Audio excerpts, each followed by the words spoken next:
Did you know funerals are the third largest expense you will ever face? Learn how to save with the right information. Next on Living Smart.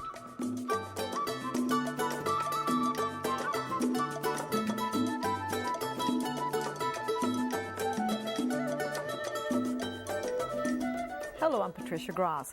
Welcome to Living Smart. This is a new series about getting the most out of life. Today's guest, funeral consultant and negotiator Ken Lambert, is the man you might want to know in times of crisis and loss. He's not a funeral director, but he may know more about the funeral industry than anyone in the business. Have a pen and paper ready. At the end of the program, we'll give you some valuable resources.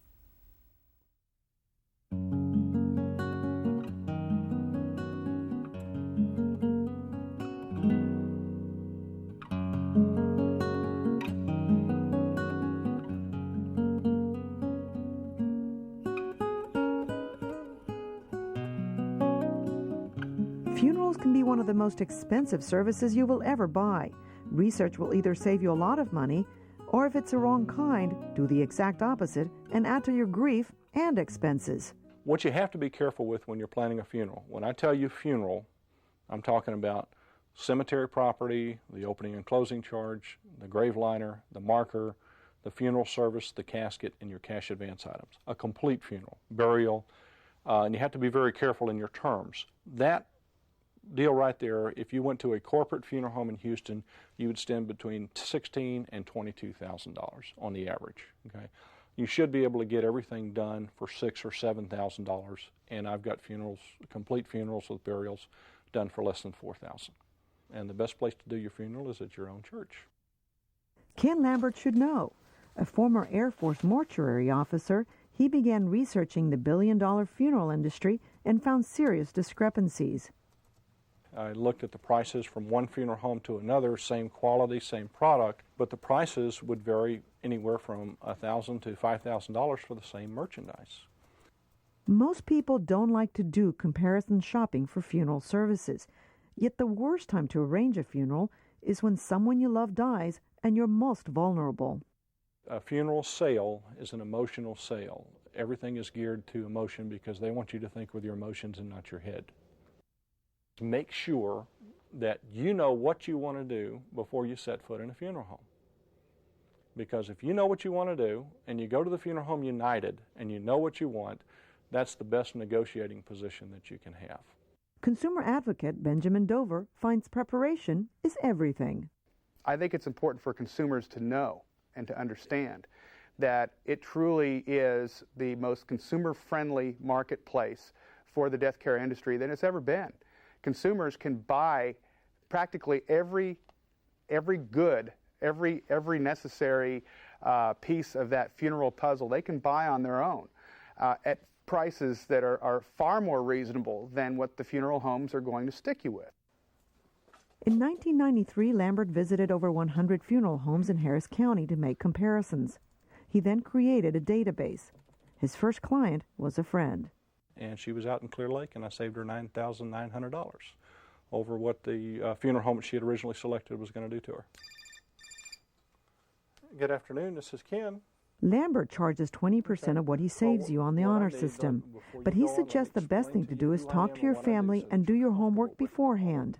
The best time to negotiate the price of funeral is at the time of death if you know what you're doing. It's real simple. Never go to a funeral home by yourself. Make sure that you have not just a family member, but if you've got a disinterested friend that is not emotionally tied to the person you're making arrangements for, take them with you because they can step back and see what is happening. Ann Love did just that. But when she lost her son, husband, and mother-in-law in the past few years, she learned something new about the funeral industry. 6 years ago, our son was killed accidentally in a gun accident. And I went to the funeral home that was with the cemetery where we had lots. She then called Lambert to get advice. He told me of a place I could go to another little funeral home and purchase a casket. And the casket that the funeral home, the big cemetery and funeral home wanted $8,000 for, they sold me for $2,300. Same casket. When her mother-in-law died, she found even more information. She wanted to be cremated. I called the cemetery and they told me it would be $2,800 just to cremate her. Again, I called Ken, having had some experience with him, and he gave me a name of a little funeral home across town, and I called them and they charged me $575 to cremate her. It is a racket. It is absurd. Ken Lambert, welcome to Living Smart. What, you know, we hear in the story about this, but what is the greatest fear that families have in dealing with funeral? Families have a lot of fears. Fear of the unknown, spending too much money on a funeral, losing control. But surprisingly, one of the biggest fears that a family has about funerals is not spending enough money and appearing cheap. When you put that combination in there, when a family is shopping for a funeral, they're emotionally distressed and they're worried about what people are going to think. This is your dad we're talking about. This is your husband. Okay, you know, he was a pretty outstanding man in the community. Would this be the type of service that and the type of merchandise that you would want your loved one to be in? Here, let me show you something a little bit nicer. And then it's a couple of $1,000s nicer. Okay. Why should people use Ken Lambert? Well, for three reasons. One, I'm going to make sure that you as a family member keep control of the funeral process. Not the funeral director, not me, but it's your funeral and it's your celebration of their life. Okay. The second thing is I'm going to save you thousands of dollars. My guarantee is I'm going to save you $2,500 to $7,000. I just saved a family a couple of months ago about $16,000. We went from $22,200 down to $6,200, and they got a nicer funeral. And the last thing is I'm going to keep you from doing something that you may regret for the rest of your life. If you know all of your options, if I slow you down so you can think, you're going to make decisions that you're not going to regret 6 months, 2 years, 10 years from now. You keep saying that you save 20% of what people would save, but how do you come up with that number? How do you make the comparison? Well, first of all, when I'm shopping with a family, when I'm talking through a family, the first thing I'm going to do is talk them through a funeral, make sure that they know all of their options. Then after they decide what they want to do, I help them find a funeral provider that's going to be most closely like their family. And then before the funeral home has the family's name or telephone number, I negotiate the price with them so that when they walk in there, they know exactly what they have to have and what they don't have to have. Again, I'm simply going to ask the family on the honor system for 20% of whatever you think I saved you. And it's going to be very clear to the family. I have to prove it to the family doesn't have to prove it to me. If someone hasn't done any homework though and they call you and they don't know any price comparisons, they haven't talked to anyone, how do you handle the payment? Same way? Well, what I do is I talk the family again through a funeral, try to figure out what they were going to do and get some kind of idea of what the family would have done, and it's very clear to them.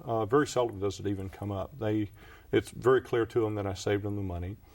And they're very satisfied with my service when we do that. Yeah. Now, if people don't want to use your service, another thing that's available is the Consumer Memorial Societies. What can you tell us about those? The memorial societies, there are the Houston Area Memorial Society. I don't know a lot about them. I've been to a couple of their meetings. But the main thing is a family needs to understand how to, even if they do go to a memorial society, they do need to understand that they do need to also shop around and check prices. What do the memorial societies do exactly? Do they do research as well? Not sure? Well, can we discuss that one later? Okay. Well, we need... I do have a story. I went to several memorial societies, and well, not several of them, but I went to the same one twice. Taught them how to shop for a funeral, and the same funeral directors were in the audience, and they kept giving the same deal. They were getting a 10% discount off of a funeral, like for example, cremations. They were getting 10% discount off of an $1,800 cremation. I talked to the staff, and I said, "Look, you need to know how to shop for a funeral." I came back later, they were doing the same thing with the same funeral directors. I can't figure it out. Why can't families do this themselves over the phone, do you think? Well, that's the beauty of it. You can do it yourself over the telephone. I do everything with I almost never meet my clients in person. It's almost all over the phone, and one of the reasons is I'm not a licensed funeral director, okay? So I do want to make sure that I do everything over the telephone. By federal law, a funeral home must give you price information over the telephone. Before 1994, the first thing out of a funeral salesperson's mouth had to be price information is available over the telephone. In 94, they changed that, and now what happens when you call a funeral home, you'll find, if you try it out, you'll find most of the time the funeral director is not available right now, and I'm just the receptionist. I can't give you price information over the phone, but we'll get someone that can. By the way, can I have your name and telephone number? So you need to demand by law that you need a price list, and it's the law. It is federal law. That's very important to know. 3 price lists: a general price list, a casket price list, and an outer burial container price list. And then you can also make comparisons that way. Absolutely. Is a funeral really complicated? Explain to me the elements of a funeral. I don't think most of us know what that is. There's 7 parts to a funeral, and it's just like income tax. Okay, if you took a look at the whole income tax picture, nobody would ever do their own income taxes. We'd have somebody else do it for you. Because if you can break a funeral down into its 7 different parts, you can understand each piece at a time. There's cemetery property. There's all kinds of cemetery property. That's the first thing. Second is the opening and closing charge. That's the grave digging charge. You open and close it. $1,200 for a 1-hour job. Okay. The third thing is a outer burial container, which is there's all kinds, but it's a concrete box that goes around the casket. It keeps the ground from crushing the casket. Then you have the marker, and almost always go to a monument company for your marker, which is basically think of as the tombstone. Then you have funeral services. That's number 5. Everything that you see a funeral home doing, all of these things are going to be listed on the general price list. Then you have the casket. There's all kinds of caskets. So you need to know what you're looking for when you're looking at caskets. And the last category is called cash advances. It's money that you advance to the funeral home so that they can buy certain things for you, like death certificates, obituary notices, motorcycle escorts, and those things. So you need to separate them all. What's the regular cost of a funeral? At a corporate funeral home, probably when you talk funeral, you need to make sure you understand what a funeral is. A funeral is all of those things. Right. When the funeral industry talks about funeral, they're talking about casket, funeral services, and cash advances. Right, everything. Okay? They're not talking about the different types of cemetery property and all these extra things. So if you look at all of those things, you're looking probably at a corporate cemetery, probably about $16,000 to $22,000. And it could be $6,000, You can get it $7,000? easily $6,000 to $8,000, and I've gotten funerals down to $3,000. Nice funerals. What about casket stores? They've sprung up everywhere. I mean, can you really save money by going to a casket store? Well, keep in mind that a casket store is a retailer. They're in the sales business. Okay, if a family is wanting to go to a particular funeral home and the funeral home has chosen not to negotiate with me, then in that case, yes, I advise going to a casket store, because that funeral home is required by federal law to let a family purchase their casket, their outer burial container, their marker from any source that they want to. And they cannot tack on handling charges, and they cannot refuse the merchandise, and most importantly, they cannot refuse to serve the family just because they bought their merchandise elsewhere. But usually it's generally a good idea to negotiate the whole deal. Casket stores range in prices. There's some absolutely wonderful casket stores. But there's guys that will take you to the cleaners in the casket stores too. What are some of the games? You need to shop around. You talked about some of the games that are played in a casket store or a funeral store. Well, in the casket selection room is really where the games are played.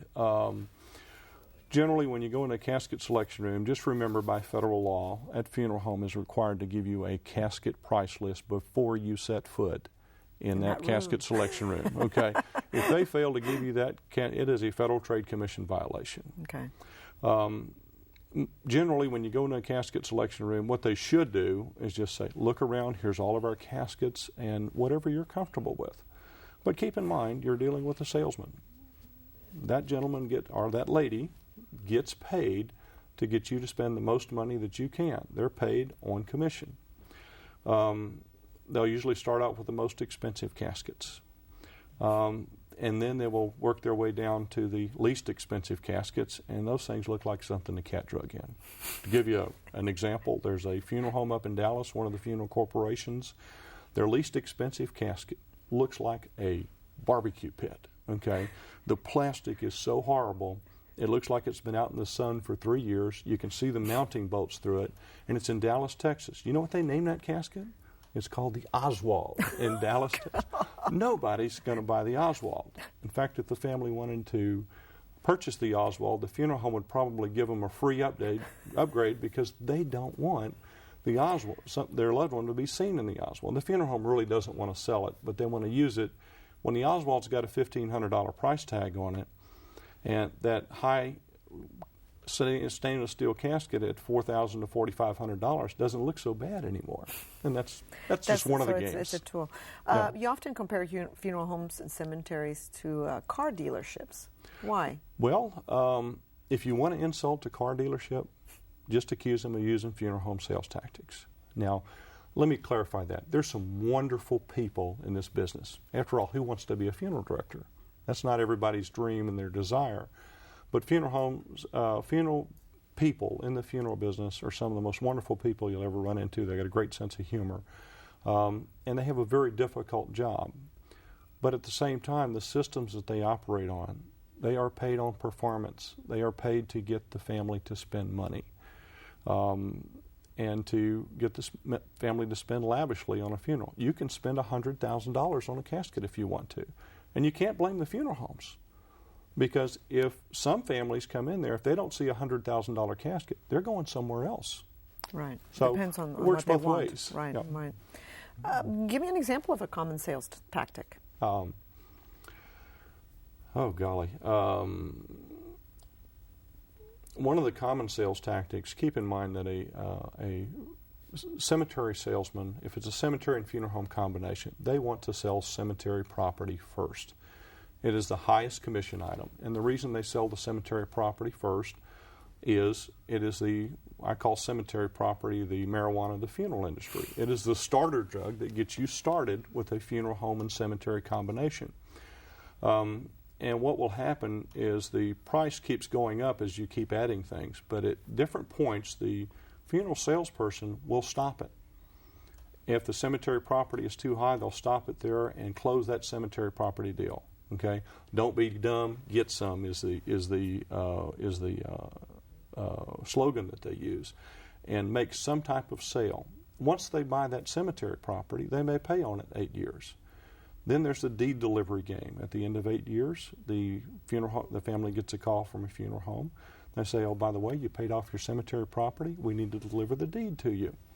So, okay, why don't you just mail it? Well, it's a legal document, and it needs to be delivered in person. And by the way, Mrs. Jones needs to be there, too.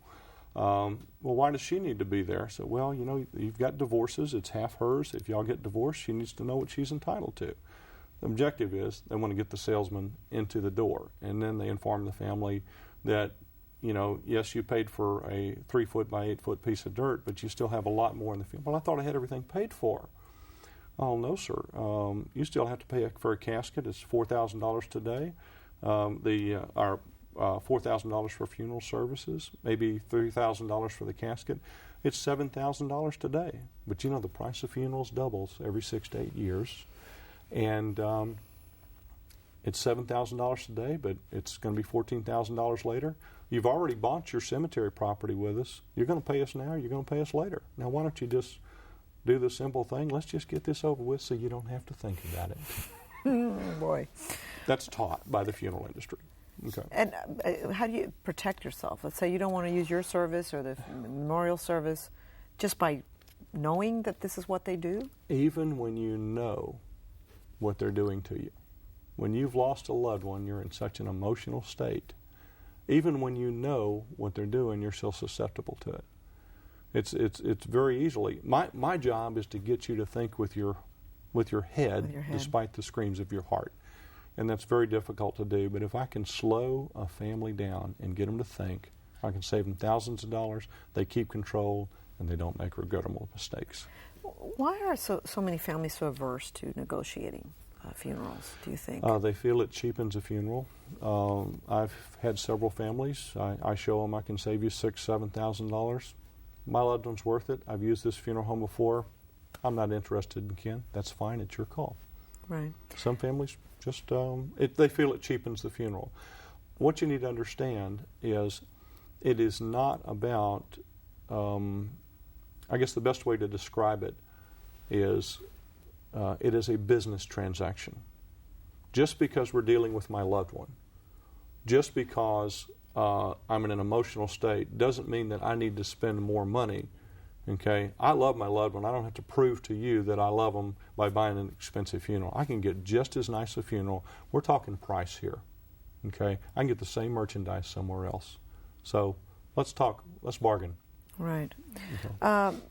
One of the things I've heard about saving money is donating your body for medical research. Tell me about that. There's some wonderful programs. The Baylor College of Medicine, UTMB, is called the Whole Body Donation Program.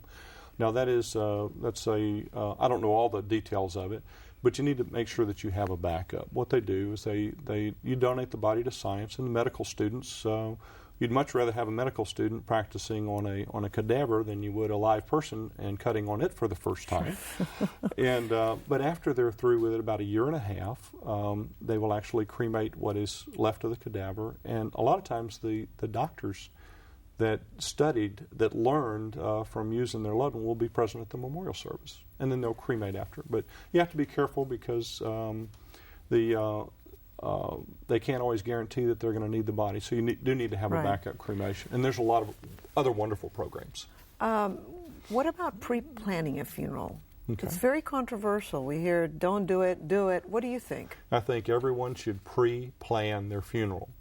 When you pre-plan Patty, when you pre-plan your funeral, you sit down with you and your husband, and our husband and wife sits down together, and they plan, what do you want to do? And we talk about it.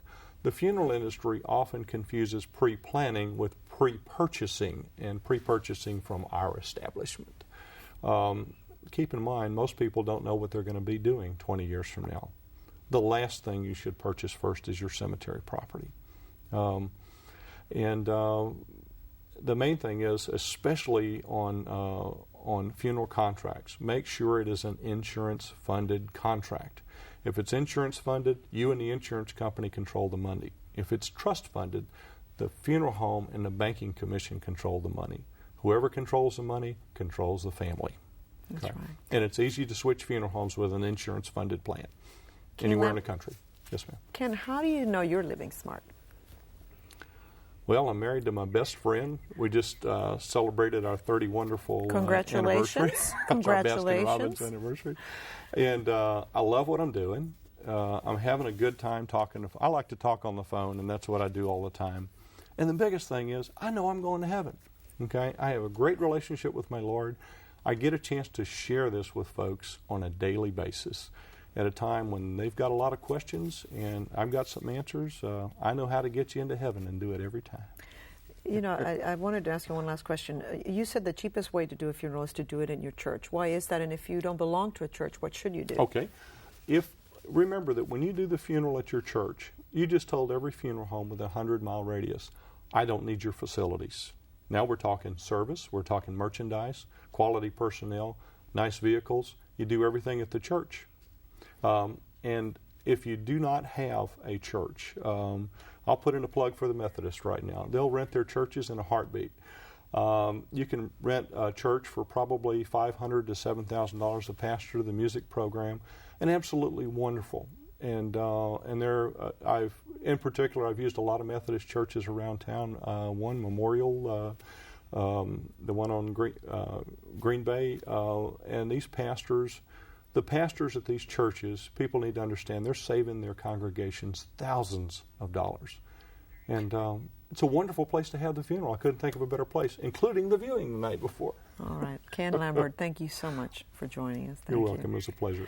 For more information on Ken Lambert and his services, you can reach him toll-free at 1-888-669-4947. And that's a number you can use around the country. Or check his website, funeralnegotiator.com. You can also join the following consumer group to save money on funerals and get great information. They are the Funeral Consumers Alliance. You can reach them at 1-800-765-0107 or visit funerals.org for great information. Please remember to visit houstonpbs.org/livingsmart for a complete resource list, and feel free to share your own tips on how to save money on funerals. We'll post some of your emails on our website. Let us know what you think. Call us at 713-743-8513 or email livingsmart@houstonpbs.org. I'm Patricia Gras. That's our show for today. In our next episode, we'll talk to oncologist Dr. Mirta Toscano-Casimir to learn the latest on breast cancer. Don't miss it. Thanks for tuning in, and remember to live smart. Have a great week.